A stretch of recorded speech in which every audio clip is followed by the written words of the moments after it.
All right, awesome. Thanks for coming to the monthly meditation space. Everybody's excited to get healings and to have somebody do onto them, but there's, as you can see, not a lot of people that want to do work for themselves or meditate for themselves. That's always a much shorter line of people that are interested. Uh, yeah, but I'm gonna bring in some pretty cool meditations into this space. And the first one I wanted to start with was kind of per Sarita's idea, which I really like it as an idea. Yeah, we used to do some journey work, and so that's something we're going to bring back into this space. So we're going to journey to meet our main spirit guide. There's different non-physical guides that work with us on a day-to-day basis, and that can help us with different areas of our life. Like for me, I'm really sick right now, and so I have a guide that I work with that I assign to just helping me manage my energy and manage my space and just kind of keep my body going because I had to resume work today. Can only cancel so many things. And yeah, so that guide's been really helpful getting me through the day and everything. So this guide is our main spirit guide. And the way that I like to think about it is we live in a planet that has a pretty big diversity of different animals that are there. And I like to think of it a little bit like the animals, they have their own specialty. They have their own kind of unique characteristics and their own unique energy that they bring forth. So I kind of like to imagine it as if every animal in some place in the universe had their own planet. What would that planet be like? If they were running the show, they were the only energy that's there. That's what their gift would be that they bring forth. Versus here we are on this pretty, complex learning planet that has all these different energies, both within ourselves and within the world outside of us. And so we get a whole diversity of these different qualities. And so our main spirit guide, me and Sarita were kind of talking about it, how I used to have an owl, and the qualities of the energy that the owl brought me were really important for what I needed in my life. It was really looking over me and guiding me. And I had done this exact journey to meet that guide. And it not only did owls show up internally and as an energy helping my life, but I actually started seeing physical owls at a weird rate. I would see them very often, and if I didn't, people would send me pictures of them, little cards with them. When I would get in bad situations with people I shouldn't be around, there would be an owl there, like an owl statue or just something seemingly random, but they were looking out for me. And actually, once that helped me get out of a lot of trouble. I was in a bad situation, and the owl convinced me to leave. And everybody that was in that building got in a lot of trouble and heat. And yeah, the owl guided me away from it. And so then over time, as I kind of evolved and grew as a person, what I needed changed too. And my main guide switched to a sea turtle because the energy of that is now more so what I needed to help guide me along. So that's just to give you some context of, yeah, just around guides. And this meditation can be done to find all sorts of different guides. We're going to specifically look for our main spirit animal tonight, but you could do it again to get like a secondary spirit animal or, different kinds of guides.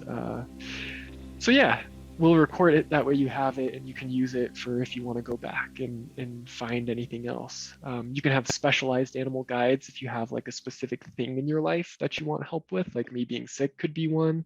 And it doesn't have to be an animal guide. That's just what we're doing here. Yeah, that's it. Did anyone have anything they wanted to add before we jump in?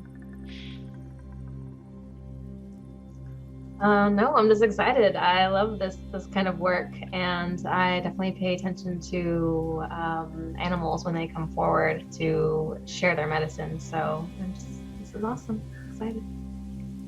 Sweet. All right. Well, we can start by just getting in a comfortable position. You don't have to be sitting up for this meditation. A lot of people actually prefer to lie down. And so if you have a comfortable spot that you can lie down, and still hear me through the computer, feel free to do so. But if you do prefer sitting, it's not a big deal. You can journey within that way too. Yeah, sometimes people just go a little bit deeper if they're laying down, as long as you don't fall asleep. Okay. And so once you find that nice, comfortable position, you can give yourself a nice breath in and an easy sigh out. And really give yourself a few breaths there just to get centered in your body, to kind of come back to yourself. Sometimes people think of a stork as kind of that stereotypical animal that brings the baby. But before we go into this meditation, I want you to imagine that a stork could fly by and you could just hand it all of the energy of your day, everything that you're holding on to, everything that you're processing, any energy, conversations, worries that would keep you from getting to go within and meet this guide tonight. Just, you can put it in one of those little blankets and just hand it to the stork. The stork can take that energy and fly off with it. You can let it go. Maybe you breathe a sigh of relief as you let go of that energy. And I want you to just find yourself where you're at in your body. Maybe you find yourself in the center of your head space. Maybe you find yourself in your heart or by your belly button. Just get a sense of where's the most of your energy. Where do you feel yourself? If somebody were to ask you to point to where you are.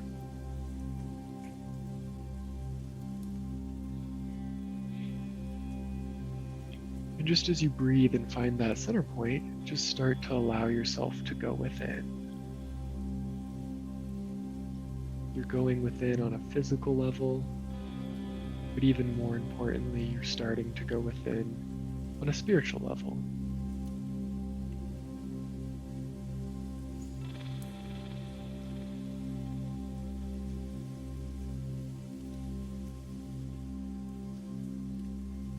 Good. And in this inner state of being, would you just look around and start to see a scenery develop around you, a landscape? Just have it be the landscape of your day-to-day consciousness, or of how you're showing up right now, as if that landscape is kind of displaying to you what your inner realm looks like, just the surface of your inner realm.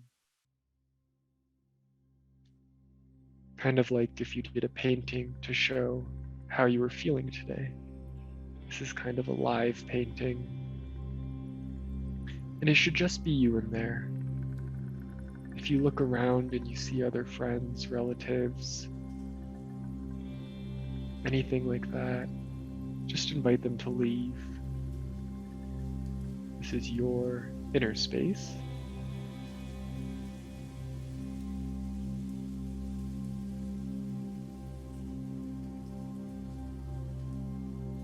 And imagine that you could walk to the center of that inner space and you could open a door, almost like a door to an underground bunker where you turn the handle and pull the door up. It can be bigger, it can have enough room. It could be more like a stairwell. If you've ever seen a tornado shelter, they'll have that little small structure on top, kind of like a standing closet where you can open the door and then you walk down deep into the earth. We're going to go deep into the tornado shelter of you, of your inner world. So open that door and start to slowly walk down those stairs. And I'm going to count down from 10. And when I get to 0, you'll reach the bottom of those stairs. entering into your inner realm, away from all distractions, away from those physical sensations that would draw you to move or to fidget. Bring your energy into this inner awareness and away from those distractions, sensations.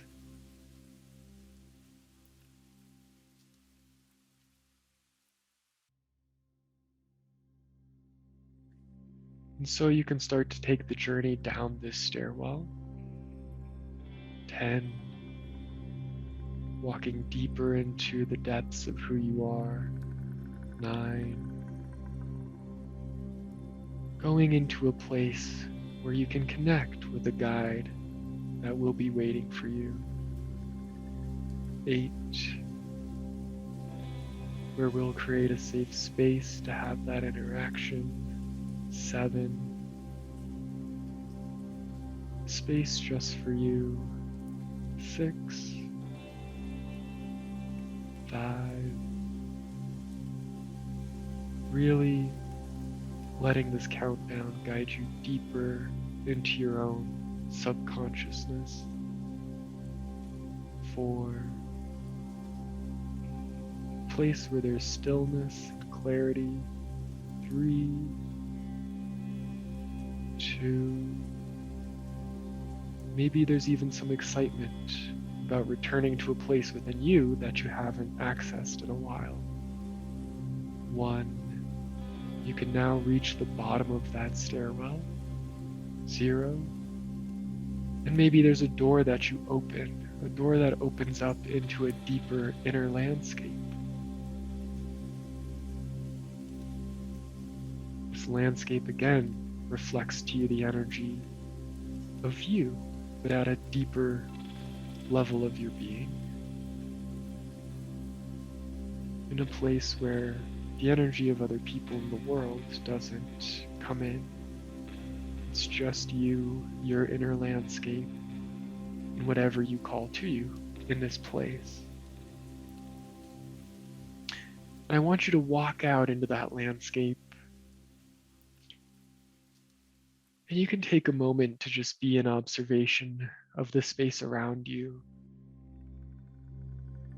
seeing how bright it is, seeing how clear it is. If it's not bright and clear, maybe you haven't been in this inner realm for a while, and you want to turn the lights on or have the sun shine brighter. This inner realm doesn't operate within time and space, so it can be daytime here, even if it's nighttime in your physical location. So just look around and notice how real everything looks. Maybe it looks even more real than the world you're used to seeing. Maybe there's an extra fineness to it, a sparkle to it. Everything just looks alive and growing, just so vibrant.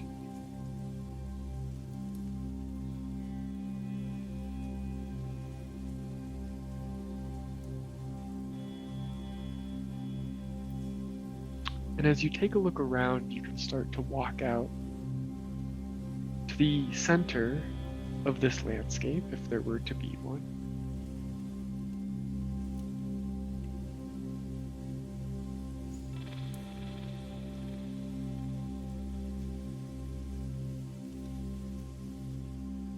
And when you get to the center of that landscape, would you create a sacred circle?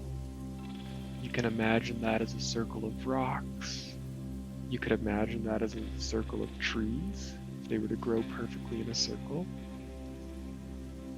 You could have it be sort of a energetic circle that you draw with some paint, some crystals. Get creative, but make it your own. Make it your sacred circle. And any good sacred circle is going to hold an energetic boundary where nothing can come in other than what you invite. It's that safe space through which the magician can cast his spells.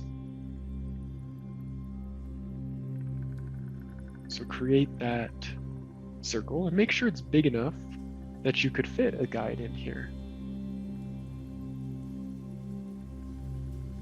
Especially if your guide is a larger animal. You want to make sure there's plenty of room in there.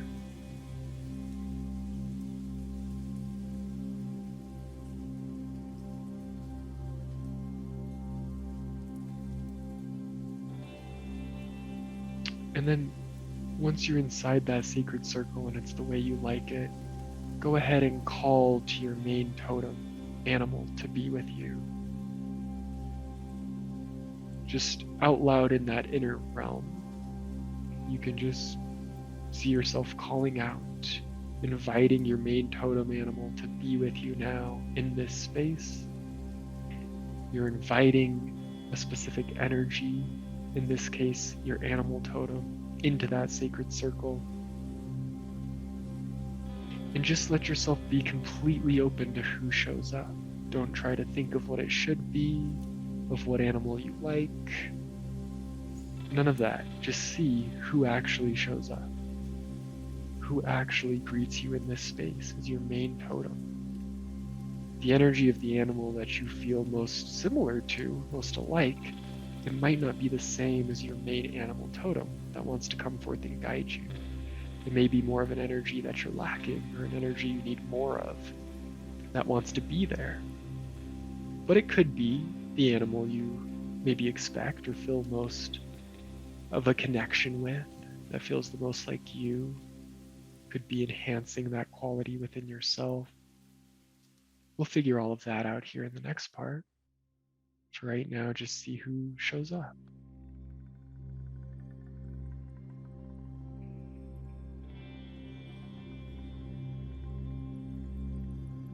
And notice any details of that animal totem.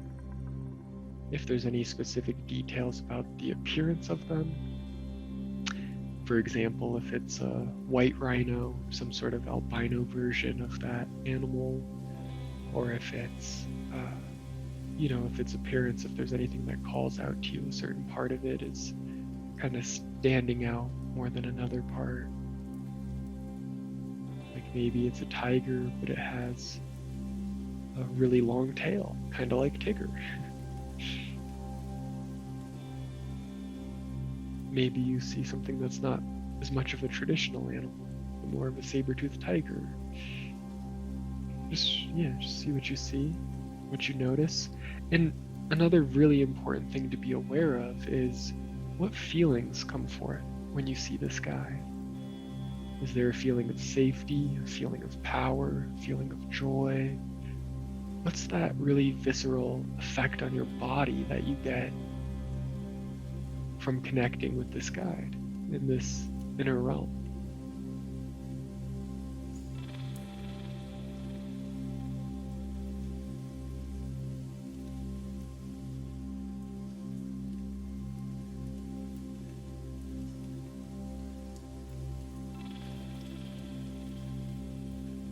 Yeah. And then after you get that sensation, feeling level of information that's telling you something about the guide, I want you to ask this guide, what have you come to teach me? Or what do you bring into my life? You don't have to read an animal totem card or look it up online. You can ask it in this space.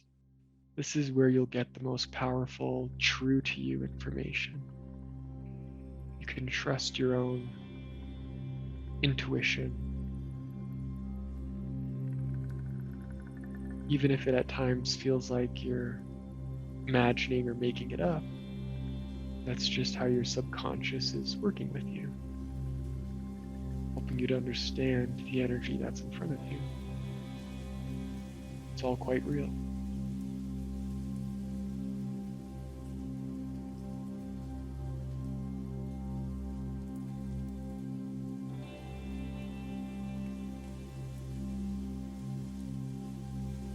So what does that guide bring to your life?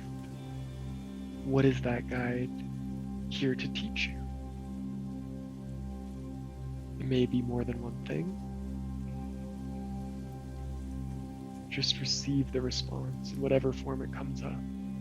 Maybe you hear the response, maybe you see that animal moving in a certain manner or gesture that is explaining what it's bringing to you. Sometimes spirit can communicate in images rather than words. So be open to different means of perceiving that answer.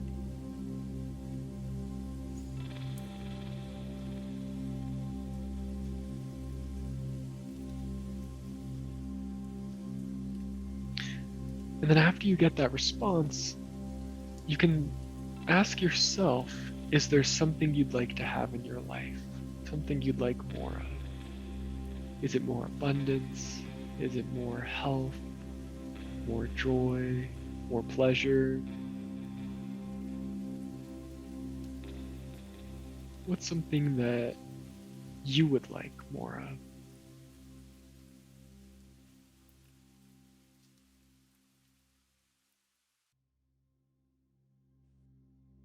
And then you can ask your totem animal what it would like in return, if anything, for its help. Is there anything that it needs from you? Is there something it needs you to acknowledge in your inner child? Is it an action that it needs you to take in your world to help utilize its gift, its energy? If you're asking for more abundance or more creativity, and this guide is here to help you with that, you can't just sit on your hands and do nothing and hope that it does it all for you. It might have an action step for you.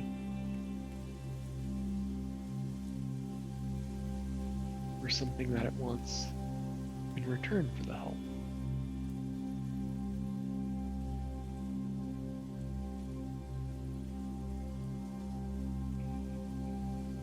And you can see if there's anything that this guide is suggesting that you'd be willing to do. You can see if there's any specifics you want to agree to. How often do you want to do this thing? Does it need to happen once or a few times? Maybe it's something that seems kind of random, like going off into the woods and being alone for an hour.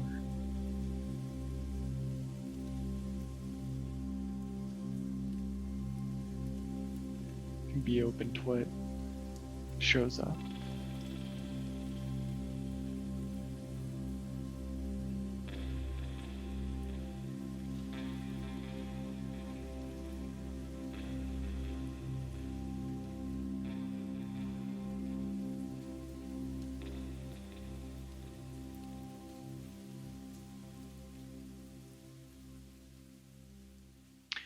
And then after you get that information, you can ask the spirit guide, what's a way that you can continue to contact this guide when you need it in your day-to-day life? Maybe you don't have time to go deep into this journey work.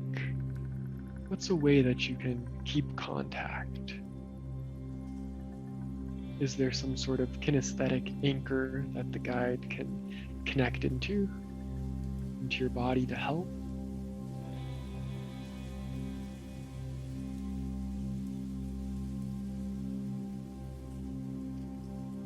When you use healing guides, you have them connected to your hands. But when you use a animal totem type of guide, maybe there's another feeling or another connection point that that being wants to connect in at.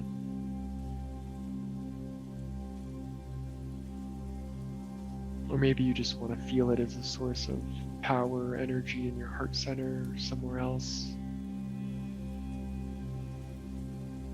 Maybe the way to contact this guide is through just visualizing the guide coming in. Maybe you see yourself, you see whatever you're trying to overcome or create more of, and then you visualize that guide sort of moving through in whatever way they do and moving that energy along. Maybe they want you to watch that visually so you can kind of see what energy is moving to help you get from point A to point B.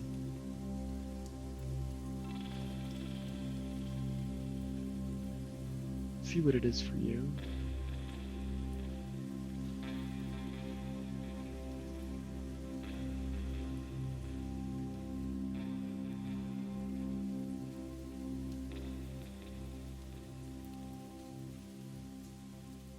And you can ask now, too, is there any sort of gift that this guide wants to give you? That gift could be an inner gift, an inner quality, could be an empowering quality of their presence, could be information, piece of wisdom or guidance. And maybe it's hard to trust your first time trying this. Maybe you need to trust your guide's guidance with smaller things first, and as that proves itself, then you can ask for guidance on bigger and bigger matters. Everyone's a little different. But I want you to see that gift or that quality of this being and see as if there's a sort of a ball or a bubble out in front of you, and just see what that vibration would be, what colors would show up in that bubble.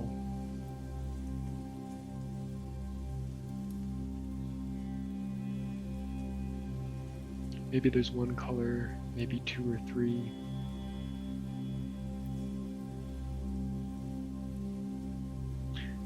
And then ask yourself, is there a place within you that energy is needed?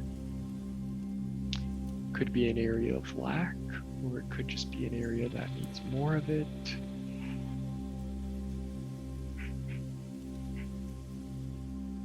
Is there maybe a past version of yourself that needs it?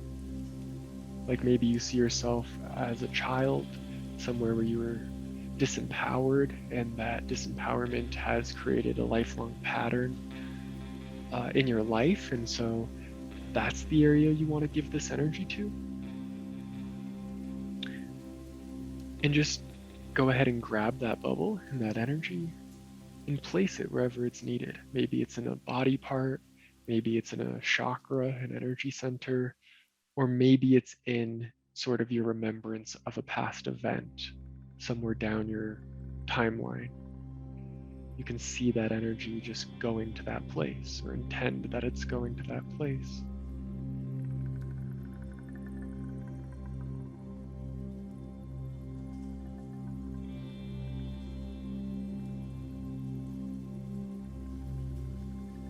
And that's a way where you can start to immediately bring this energy in to help heal that part of you. And then you still have your way of contacting this guide outside of this meditation too. If you need more guidance or more healing or just that moral support. That knowingness that you're not alone.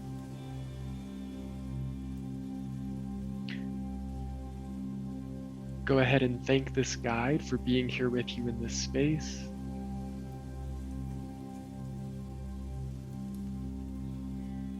Knowing that you can always come back here, you can always reconnect to this guide or any other guide that you want to meet in your sacred circle. So say goodbye to your guide for right now.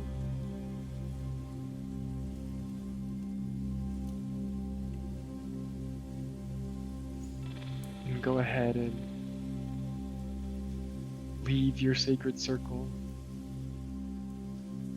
You can make that circle disappear or close off so nobody else goes in it.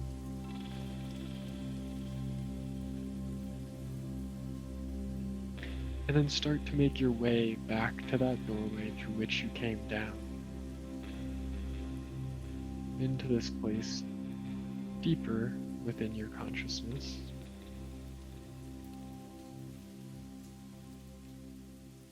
And if your guide's waiting for you there and wants to give you a ride over to that door, you can do that. Or if you're kind of running or walking over towards it together, just kind of enjoying that moment, still in that energy and presence of that guide. Maybe you notice a new feeling that you're walking away with just from that immediate healing that you did, that immediate gift. Knowing that that healing will expand as you continue to work with this guide. And once you get to the base of that door, you can start to open it up. And I will count from 0 back to 10. And as I do, you will make your way up the staircase, up in your level of consciousness, headed back towards your waking state. Moving up the stairs, we go from 0 to 1, 2, 3, leaving your guide in that inner realm, but coming more to that conscious state yourself. 4, bringing that healing energy and quality with you. 5,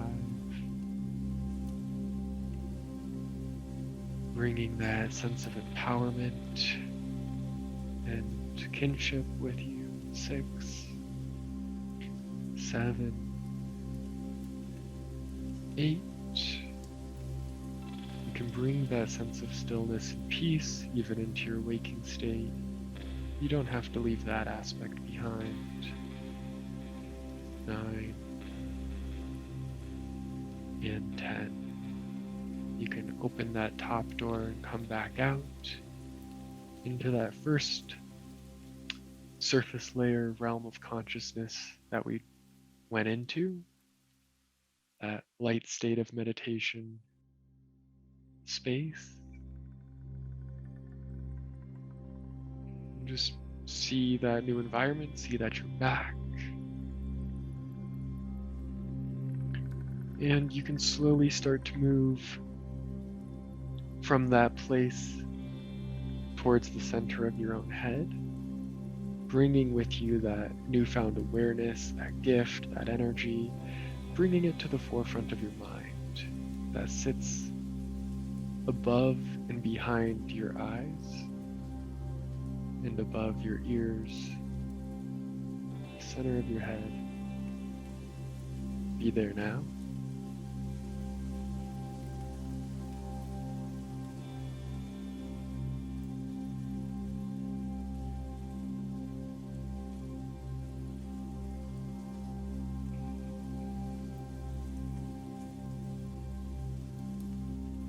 And you can start to come back out of trance. You can start to wiggle your fingers, start to wiggle your toes, and just kind of shift the body in whatever way it's calling for.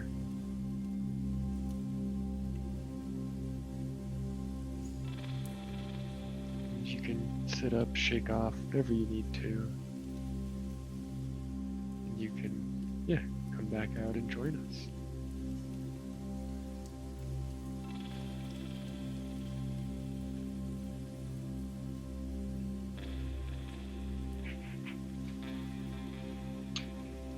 Awesome. And whenever you're ready, I'm super curious to hear if you want to share what guide came to you, what their message was, qualities, just anything you want to share about it. Yeah, well, first off, it was really an interesting exercise to walk down.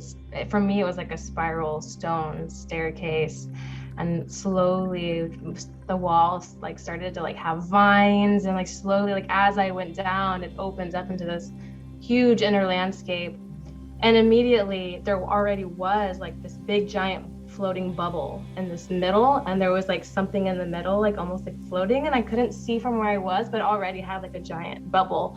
So like it was interesting whenever later you were like, now create a circle. I was like, the circle's already here, like it's already created. So yeah, it was fascinating. And that was definitely like the energy that it had. It was just this sacred center area. And then when I walked into the center and called forth my guide,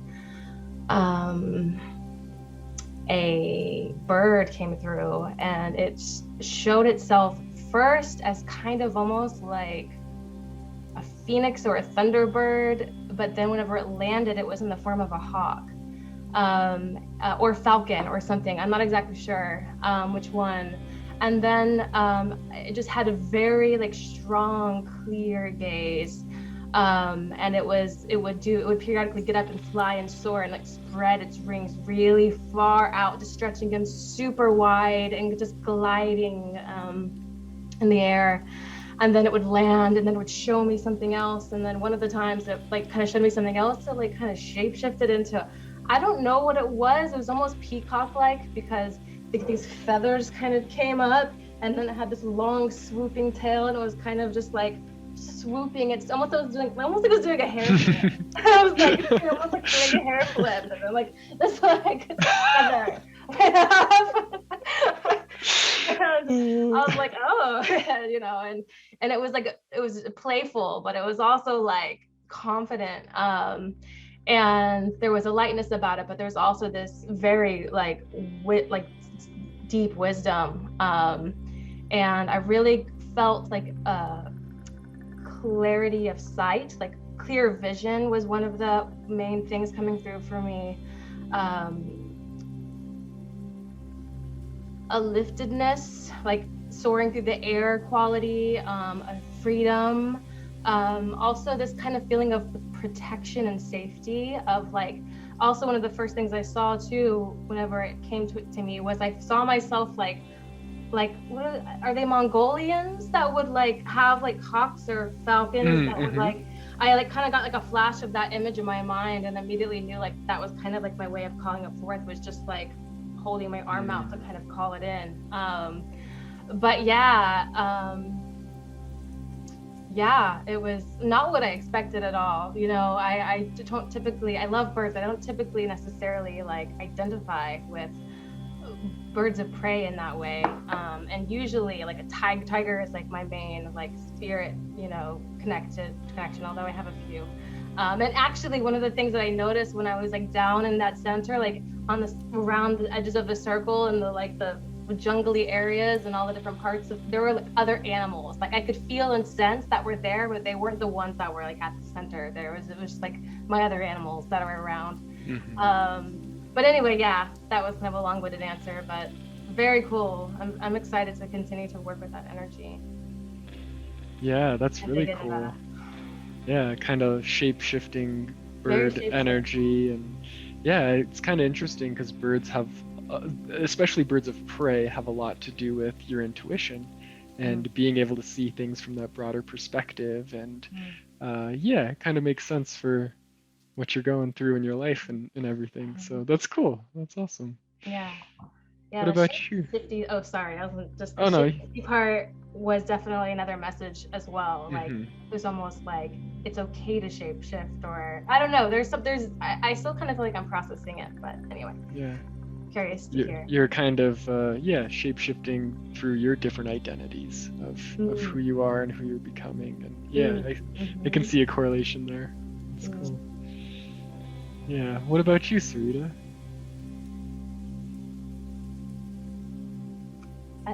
You're here. Hello. Now we can. Okay. My Lynxie came and she looked like a lynx, but she had like lion qualities too. And when you said that like bubble thing, she became a house cat. Like a little house cat that was like a creamy yellow and white, and I put her in my bladder to give me like more playfulness and freedom in my bladder. And yeah, there was like a lot of monkeys around there. I just watched a documentary though about monkeys, so I'm wondering like if maybe it's mostly that. Like I wasn't sure that they were really there for me, but like I was a monkey when I was like going down the stairs. I was like going kind of backwards, and I was like an ape going down. And I kept kind of like shape shifting before I got over there and turning into like an ape. And I think there was like a couple other different things. Cool. That's awesome. I love Yeah, that. it's almost like maybe they were your monkey mind trying to distract you and keep you from getting to like access your guide more. I don't know. Yeah, that's a good, I like that take. Cause I was like, why am I a monkey? Like this doesn't really make sense. Like I don't really resonate with monkeys and like I don't know. It was like distracting. I like the animal that's on you on the wall. It's on the wall behind you. It's like a cat but with wings. Oh my gosh, I love that. I drew that. That was for my like college exhibition before I graduated. I love We it. did like a whole cat exhibition gallery.